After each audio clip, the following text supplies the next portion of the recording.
Hello, everyone, and welcome to Functional Fertility, the podcast designed to demystify your hormones, up-level your lifestyle, and supercharge your fertility potential. I'm your host, Dr. Kalea Wattles, and today's episode is all about the mind-body connection and exploring ways that we can support our mental, emotional, spiritual health during the fertility journey. To do that, I want to introduce you to today's guest, Amira Posner. Amira is a social worker with a counseling practice geared toward helping women, men, and couples struggling with infertility. Amira has her master's in social work and is professionally trained as a hypnotherapist.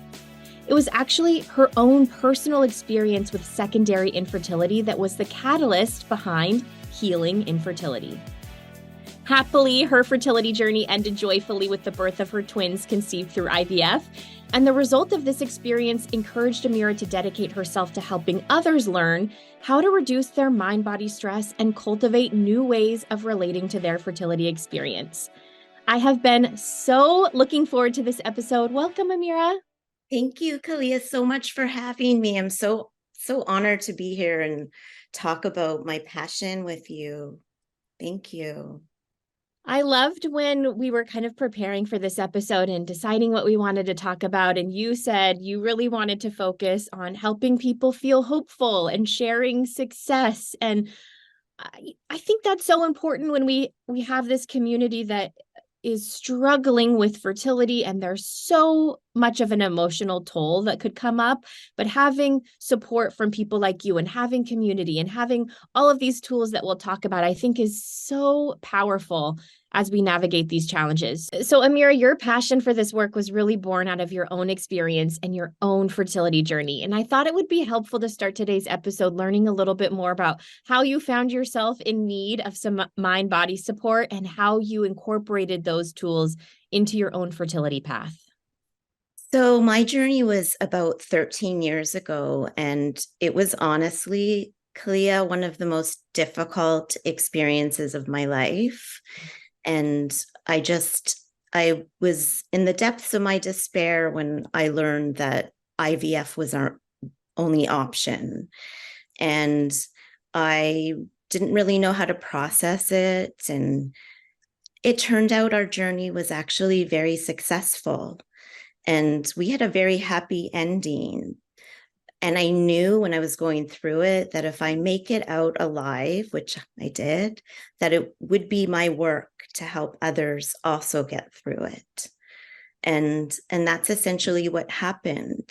When I was going through my own journey, I felt like there was something wrong with me. I felt like I couldn't connect to anyone around me. I could barely work. I was part of a group. I was dealing with secondary infertility, and we all had one baby. They were all pregnant with their second. So many different emotions. So I knew about mindfulness from about 10 years previous when I had a very difficult breakup. And it helped me through that time. And I started to draw upon it when I was going through my IVF journey. And it was really helpful in just grounding me. And I mean, now I see it very differently, and I'm able to use the skills and help people use them in a different way because I'm not in it emotionally anymore, but I was there once. You were there. And I think sometimes our most powerful lessons, especially about our health and our bodies, come from our own unique and personal experiences, our lived experience through our health journey. So I think your tools that you learned are so powerful. And I want to talk about how we apply that at various stages during our fertility treatment. And I'm hoping you'll share with us some steps that we might be able to take before we even begin, IVF, or before we even start treatment. What can we do to start fortifying kind of our mental, emotional, spiritual wellness and preparation, knowing that we'll be tested and knowing that things will become difficult? So there are many different techniques when we talk about mind body that can help. Um, I practice mindfulness, visualization, the relaxation response, self-hypnosis. But I think just starting with someone who's struggling at the very beginning would be just giving them tools to ground themselves and giving them space to help them understand that not everything going on in their head is reality. Mm-hmm. Because we have over 80,000 thoughts a day. And so when we're in a state of, fight and flight and fear and just feeling threatened, it's really hard for us to connect to that state. Right. So just helping them take a deep breath and come back to themselves. And that's a process in itself. I've been interested in one of your pillars of the work that you do is helping your clients to hone in on what is in their control and what is not in their control. And I think what you said really speaks to that, like our perception of control and our desire to control things that maybe there's no way that we can. So how does this understanding help us to move forward in our fertility journey with maybe, I don't know if resistance is the right word, but less resistance, less agony? Yeah. So I think it sounds too good to be true. Like, how is it possible? Right. And most often when we're going through this, we don't feel that, you know, feeling, I want to let go. I want to be calm, because we just don't have the capacity. And some of us have different personalities where we're even more type A and want to control things. But it's a technique. So it's something that you can practice. And what we practice grows stronger. So there's things that we can control and there's things that we can't. So what we can control are the little things, which doctor we go see, when we do our medication, what treatment plan. But there's a ton that we don't control, right? The outcome, how we're going to respond. Most we don't control, but most we don't control in life, right? So let's let go of the things we can't control. And that's a practice, it's a technique. And it's not something that's going to be your innate way.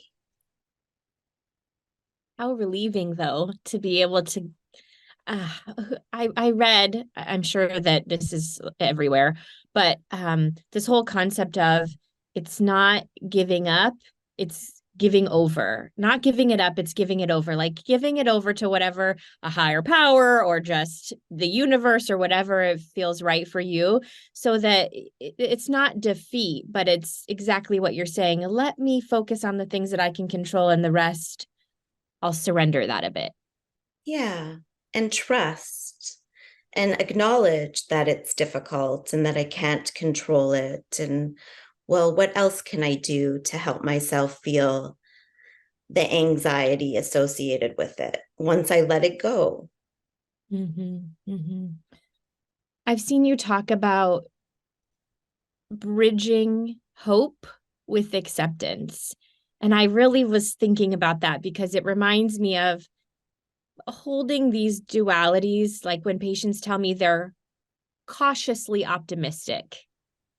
And it doesn't have to be either or. I mean, you can feel both of those feelings. You can feel hopeful and accept an outcome. You can feel cautious and optimistic.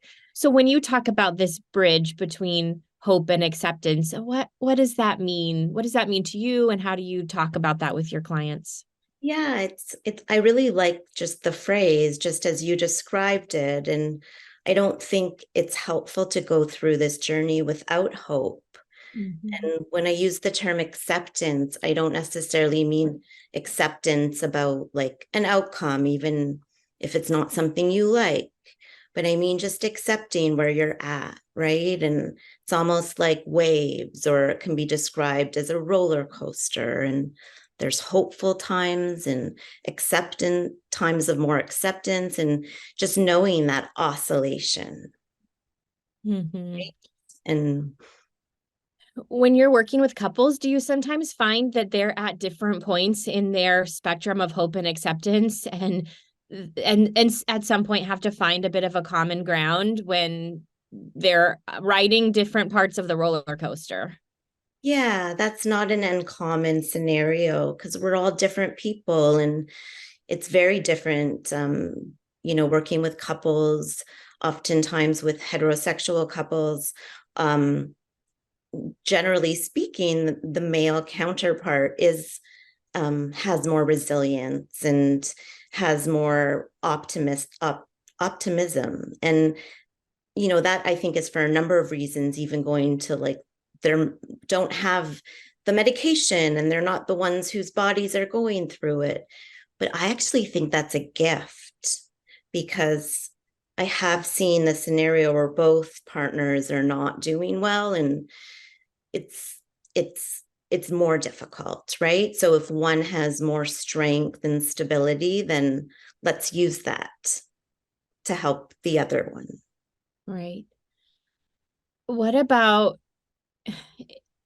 sometimes I hear from my patients, especially when they're going through, when maybe they're on their third or fourth round of fertility treatment and they feel like they just keep getting bad news. It's like one thing after another. How do you help them return to this place of hopefulness when it's like every phone call they're dreading, every email, every nurse check-in? Yeah, I think as the journey goes on and as you've had failed cycles, it does sometimes get more difficult before it can get a little bit better. And mindfulness can be used in a way that, I mean, it sounds maybe a little esoteric, but you can maybe subscribe to this as a functional medicine doctor. Every month is different. Every month it's a new possibility. It's a new egg, a new sperm, a new chance. And so sometimes it's helpful to bring a beginner's mind to the treatment, letting go of the past, letting go of the future, and just focusing it 1 month at a time. And then while you're going through it, not putting that pressure on yourself to be Miss Positivity, but maybe to come to some neutrality Mm-hmm. where, you acknowledge the difficulties and the negative thoughts, and you also can try to cultivate the positive. Yeah, this comes up sometimes when I'm working with patients and they get their period, and that can be so devastating when you're trying to conceive, obviously. And sometimes it's helpful to think about that shedding of the endometrium, and it's like the ritual of it of we're shedding what didn't serve us, and it's an opportunity for newness and for freshness. Now this is a fresh endometrium. It's a fresh chance, it's a fresh cycle. And when we're really trying to look for that hopefulness in a situation that is discouraging, those are the things we can latch onto, right? Exactly. That's exactly it. And then going a step deeper and visualizing that happening. And it's like the beginning of a new month. But let's not minimize that emotional sort of ache and loss, because there is one. And it's very normal and common to take a couple days. And like I remember I wasn't sometimes able to get out of bed that day. It was really Mm-hmm. hard. And then, day 3 comes and day 4 comes and you get a little bit more energy and Right. yeah. I mean, I think that's the hardest part as for any of us, if we're dealing with infertility, if we're working with people who are struggling with infertility, it's really honoring the very real pain and frustration and grief and trauma around the whole situation while also looking for a path forward. Like, how can we maintain this forward momentum, but also validate and really honor the fact that this is excruciating? And I think that's hard no matter what no matter where you are, if you're the practitioner, if you're the patient, if you're a friend, a family member, like that's the challenge. Yeah, it is the challenge. And one thing that comes to mind is, and I'm always saying it to my clients, is the journey to get to the destination of pregnancy and a baby and a family. The journey, it's also part of the destination, right? And so there's so much about the journey that we learn and we gather, especially when we're in the depths of our despair. It's like almost a rebirth of ourselves. And then we learn to take care of ourselves. And then that transcends into pregnancy and motherhood. Mm-hmm. Yeah. I'm so curious to talk to you about because your journey was with secondary infertility. And I hear this from patients. They had a baby, they got pregnant. Sometimes they didn't even have any trouble getting pregnant the first time. And then the second time, it takes so long and it's not working, and they're so frustrated. And they are thinking, what did I do to break myself? Obviously, I was fine. And there tends to be like a lot of blame and shame and guilt around that. Is that something that you're seeing in your practice too, since you work with so many patients who have secondary infertility? Yes, I do see it. And there's exactly that, a feeling like, what did I do wrong? What's changed? What And changed? sometimes, like, there is evidence that there are some issues that come up, but sometimes there isn't, right? And so it's hard because maybe it worked so well the first time. It worked so well for us the first time. I couldn't believe it. And you know, I'm just grateful that IVF was successful. But before we did the IVF, we did other like 3 IUIs that weren't successful. Right. So it was a journey, and I still am surprised it worked. And the twins are 13. Wow. Yes. And look at how, I mean, to your point a moment ago about the journey also being part of your destination, is through that journey you found all of these tools that now serve you for the rest of your life, because things are going to come up. We're always going to face challenges no matter what. And now you're able to apply these tools throughout your entire life. And I hear that when patients go through their infertility journey, it's, everybody's story is different, but sometimes it's, now I know that my marriage has the fortitude to deal with whatever comes our way. Or now I understand how my lifestyle can impact my health, and I'm more have more awareness about that. So I think all of those pieces are powerful when we get to a place where we're able to look at those, which Is maybe yeah, we're not there, and that's fine. right. Exactly. You've talked about the tunnel vision that can happen when we're so focused on our fertility. It's all we think about. Like, we're at work and we're thinking about it. We're making our appointments, we're doing our meds. It becomes our entire existence. How do you help clients to remember that there's other parts of their identity and to reconnect to that when they're in the throes of treatment? So it's a really big theme, and it's really hard to get that point across. I run a mind body fertility support group, and in one of the sessions, that's all we focus on is perspective. Hmm. And I bring out this book, and it's a picture book, and it's called Zoom. And I show the first page to everybody, and nobody knows what it is because it's so abstract. And then I turn the pages, and you see, as I turn each page, a story unfolds. And it's like you're zooming out. So you can see the bigger picture, right? When we're so close up to something, our whole emotional response is, it's like we can't see things clearly, and we need to take a little bit of space so that we can see the bigger picture. It's not an automatic thing when you're going through a struggle. So you get off the internet, you stop Googling, you start using different things to help you feel better and full. Mm-hmm.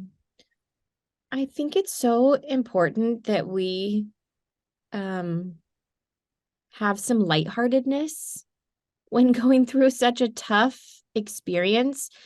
And so sometimes I try to help my patients remember, even, do you like to listen to music? Did you like to play an instrument? Do you like to watch funny movies? I know there's something in there that used to feel lighthearted at times. And how can we tap into that person?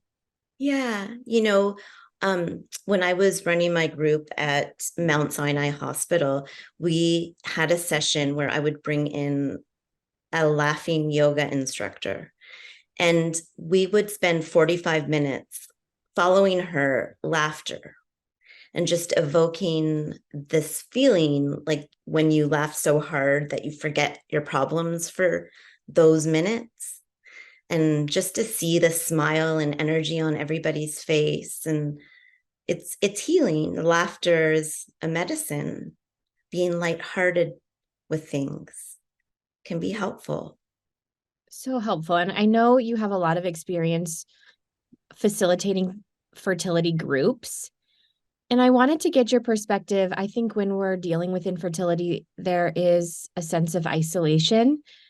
And sometimes that's done on purpose because we know that when we go outside, there's this potential for triggers. Someone will ask us, when are you having another baby? Or when are you planning to have children? Or there's birthday parties or baby showers or any number of social triggers.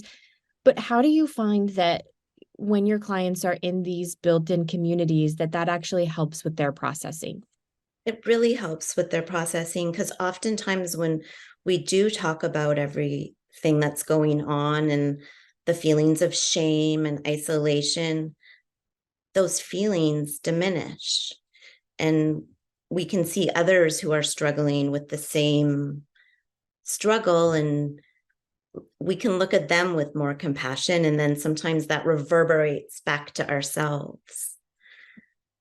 Yeah, it's really healing to speak to others who have gone through the journey or are going through.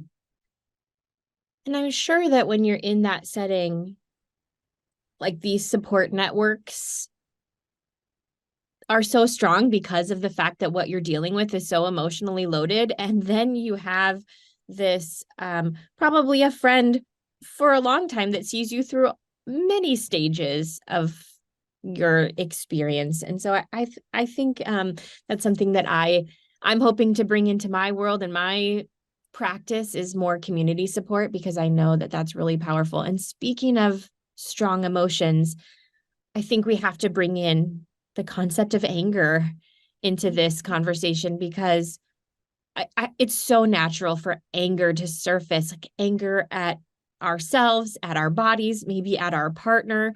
How do you help your clients to engage with the anger that is bound to come up? So I heard a beautiful quote, and it said, "I sat with my anger long enough until she told me her real name is grief." Oh, wow. Wow. Yeah. So I think sometimes the grief can manifest through anger, through sadness, and it's normal. It's very normal. And let's process that and feel it. And then let's do something to help ourselves feel better. That gave me chills. It's anger, but the undercurrent is grief. And of course, it's natural to grieve when you had a dream and you had in your mind an outcome that you thought would be possible, maybe even easy, that you always imagined, and now it's not happening. Of course, there's going to be grief. Yeah. But sometimes the new plan is better, much better than you ever thought. Mm-hmm. We just don't know. And so part of us is making room for that. I've had that mantra or that affirmation before of I'm open to a future that's even better than I can imagine. Yeah. Beautiful. This is the perfect time for me to talk to you about guided imagery or visualization. This is actually my preferred method of mindfulness. I find breathing just from my personal experience, breathing is so hard for me, breathing exercises. So when I have something to anchor into, guided imagery or guided visualization, that's it for me. That's the sweet spot for me. So how do you help incorporate guided imagery into patients who are going through fertility treatment? Can they use it, throughout? How do you bring that in? Yeah, so I have a special sort of series that I use for IVF or for an IUI, and there's specific times during the cycle that we would meet and helping for them just to go a little bit deeper inside their body and visualizing, kind of like what you said earlier with the shedding of the uterine lining and depending on what day they're on, and just having them relax a little bit. And when they're in a relaxed state, they're just more open to these suggestions of different ways of seeing their body. But it actually goes even deeper because there's a part of your mind that you can trick. It doesn't know what's real and what isn't. So other visualizations, such as, just putting on waves and closing your eyes and pretending you're at a beach, that can be really calming for your system. Yeah. I am fascinated by this, the use of visualization or imagery that actually has a physiological response in the body. And I remember years ago learning from a really amazing researcher named Bella Ruth Naparstek, and she had done all this work on visualization, then actually looking at different biomarkers. And one of the studies that I think was most just stuck with me is they had patients who were going in to get hysterectomy, and they did visualization exercises where they drew their blood into their core and held on to it and visualized the healing. And those patients who did those exercise lost less blood. The surgery took a shorter amount of time. They recovered much more quickly. And it was just really profound and powerful how the visualization actually affected their physical body. And I think the same is true for fertility. If we can, visualize a womb that is, filled with nourishment, and it's warm and it's cozy, I have to believe that is affecting us somehow. Yeah, exactly. Believing that our bodies are strong and capable, and like allowing ourselves to go back to the understanding that we all started as a ball of cells, everyone you see out there. And it's something our body knows how to do. It's a mechanism that, yes, we sometimes need support, but ultimately our body has this memory, this intelligence. Yes. I know that your own experience moving through IVF and now having your beautiful twins has been really a pivotal point of your life and your career. We talked about our goal ultimately being to show that there's hopefulness and there can be success in your story. So as we get ready to close the episode today, what advice do you have for those who may be out there and they're dealing with some uncertainty and really still in that place of wondering how their own story will unfold? I can tell you that you're not alone, and it can be helpful to sort of be where you are. So what I mean by that is be where you are. Don't be trying to resolve the end of treatment and what you're going to do if it doesn't work, because that probably isn't where you are, right? And that experience in thinking about it with anticipation is much different than in real time. So let that go and be where you are. If that's on day 3, that's day 3. If that's day 12, that's day 12. If it's, preparing for an IVF, then that's your focus. Yeah, beautiful, because it's easy to catastrophize and to have that anticipation, especially when it's so we want something so bad. Have you heard the term, I see this on fertility forums all the time, and I kind of love it when people say, I'm pregnant until proven otherwise. Like I'm always at the beginning of every cycle, I am pregnant until proven otherwise. Yeah, I really like that. And if, you can subscribe to that, amazing. Not everyone can, right? Yeah. Mm-hmm. So Right. that's when we try to maybe strive for more of the neutrality as opposed to, above and beyond and below and depleted, and you get it. Yeah. Neutrality. That's the safe spot for all of us to be. Mm-hmm. Yeah. Well, Amira, I wanted to thank you so much for sharing of your own story, for letting us know how you incorporate these tools with your clients, and for leaving us with this message of hopefulness. It's been a joy to get to know you and spend time with you today. Thank you so much. It's an honor to be here, Kalea. Thank you so much to our listeners who tune in to hear these stories. To our show's amazing producer, Paolo Martini, thank you so much. We look forward to seeing you all next time. Did you love this episode and want to hear more? Head over to drkaleawattles.com/podcast, where you can find more episodes on all things fertility.